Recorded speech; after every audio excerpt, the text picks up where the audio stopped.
Trinamool councillor Swapan Samaddar গ্রেপ্তার কলকাতা পুরসভার বিদায়ী মেয়র পরিষদ। 2021-এর ভোট পরবর্তী হিংসার অভিযোগে গ্রেপ্তার করা হয়েছে তাকে। হিংসার অভিযোগে নারকেলডাঙ্গার 3টি জায়গায় তল্লাশি। তৃণমূল কাউন্সিলর স্বপন সমাদ্দারের বাড়িতেও পুলিশের তল্লাশি।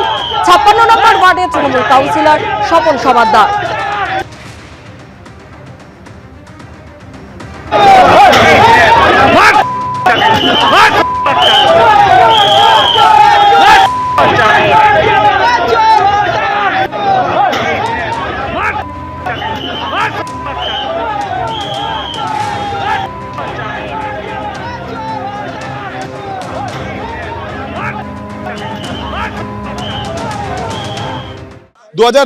সালে এক ব্যক্তিকে মারধর এবং তাকে খুনের চেষ্টার অভিযোগ দায়ের এবং সেই পরিপ্রেক্ষিতে কলকাতা পুরসভার কাউন্সিলর স্বপন সমাদ্দার তাকে গ্রেপ্তার করা হয়েছে। আমরা দাঁড়িয়ে আছি নারকেলডাঙ্গা থানার সামনে যেটা দেখা যাচ্ছে যে স্বপন সমাদ্দারকে যখন নিয়ে আসা হচ্ছিল তখন ডিম ছোড়া হয়। একটা অন্যায় করেনি, হাজার একটা অন্যায় করেছে, তো সবকটা মামলাই এর সঙ্গে জুড়বে যাতে 500টা মামলা যোগ হয় এবং 500 দিন জেলের ভেতরে পড়ে থাকে, সেটাই তো আমরা চাইবো। আমরা দেখলাম যে আদালতে যখন থানাতে যখন কালকেই মামলা রয়েছে, অভিজিৎ সরকার খুনের মামলা কালকেই রয়েছে।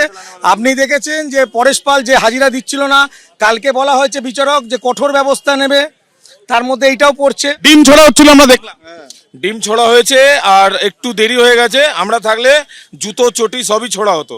মানুষ স্বতঃস্ফূর্তভাবে এদের গ্রেফতারিতে মানুষ নিজের বিদায়ী এমআইসি, একদম বিদায়ী এমআইসি আর 56 নম্বর ওয়ার্ডের কাউন্সিলর মানুষ নিজে থেকে ডিম এনে বাড়ি থেকে নিজের টাকায় কিনে এদেরকে মারছে, কারণ এরা মানুষকে জ্বালিয়েছে, তোলাবাজি করেছে, পুকুর ভরাট করেছে।